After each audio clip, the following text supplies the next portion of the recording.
ఏం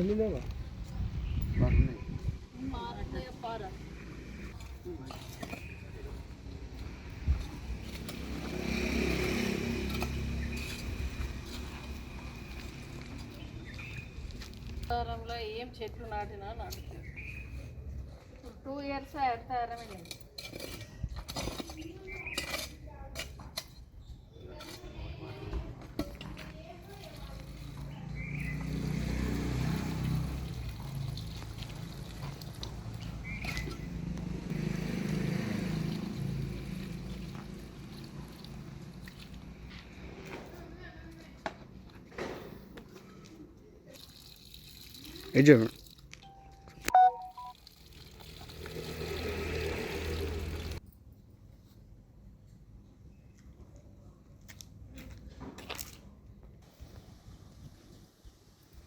జూన్ 5 పర్యావరణ దినోత్సవాన్ని పురస్కరించుకొని ఈరోజు ప్రతి పౌరుడు కూడా తమ వంతు బాధ్యతగా మనం పర్యావరణాన్ని పరిరక్షించుకోవాలని చెప్పేసి ప్రతి ఒక్కరు కూడా బాధ్యతగా మొక్కలు నాటడం, మరి పర్యావరణాన్ని పరిరక్షించుకుందాం. ఎందుకంటే గతంలో కేసీఆర్ గారు మరి 10 సంవత్సరాల పాలనలో హరితహారం అనే ఒక కార్యక్రమాన్ని తీసుకొని ప్రతి గ్రామంలో కావచ్చు, పట్టణంలో కావచ్చు, ప్రతి పల్లె కూడా పచ్చదనంతో నిండి ఉండాలని, ప్రతి పట్టణం కూడా పచ్చదనంతో ఉండాలని చెప్పేసి మరి ప్రతి జీపీకి ఒక నర్సరీ పెట్టి మరి నర్సరీకి మరి ఒక గార్డ్ను కూడా నియమించి మరి ఆ యొక్క సర్పంచ్ బాధ్యతగా ఎక్కడెక్కడైతే ఖాళీ స్థలాలు ఉంటాయో మరి ఆ విధంగా మరి నీడనిచ్చే మొక్కలు కావచ్చు, ఇంటింటికి మరి ఒక 6 మొక్కలు ఇచ్చే కార్యక్రమాన్ని పెట్టి ఒక పెద్ద దూరదృష్టితోటి కేసీఆర్ గారు మరి తెలంగాణ రాష్ట్రాన్నే ఒక ఆకుపచ్చగా తెలంగాణ చేసినటువంటి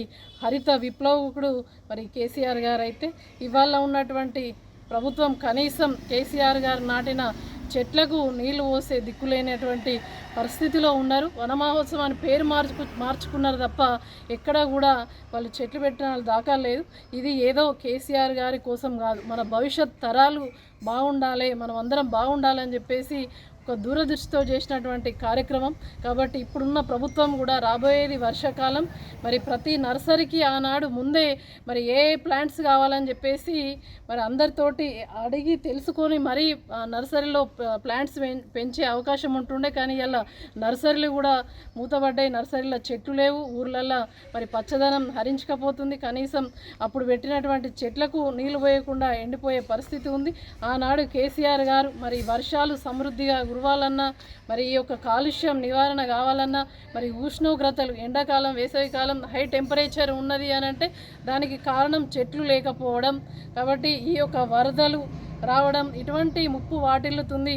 మరి భూమి యొక్క ఆ యొక్క భూమి తాపం కూడా తీర్చడానికి మరి చెట్లను పెంచాలి అని చెప్పేసి దాంట్లో ఎంతో దూరదృష్టితోటి ఆలోచించి మరి హరితహారం అనే కార్యక్రమాన్ని తీసుకున్నారు.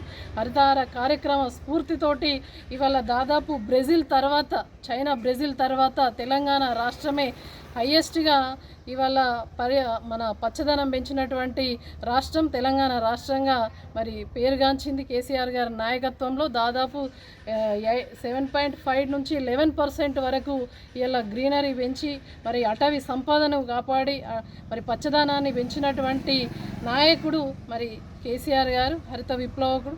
మరి హరిత విప్లవాన్ని సృష్టించి ఇదంతా కూడా భవిష్యత్ తరాల్లో ఇప్పుడు వాటర్ బాటిల్ కొనుక్కొని తాగుతూ ఉన్నాం. మరి భవిష్యత్ తరాల్లో ఆక్సిజన్ బాటిళ్లను మరి మూతికి కట్టుకోకుండా ఉండాలంటే ప్రతి ఒక్కరం కూడా మన బాధ్యతగా, ప్రతి ఒక్క పౌరుని బాధ్యతగా మనం అందరం కూడా చెట్లను, మొక్కలను నాటుదాం, పర్యావరణాన్ని పరిరక్షించుకుందాం అని చెప్పేసి తెలియజేస్తా ఉన్నాం.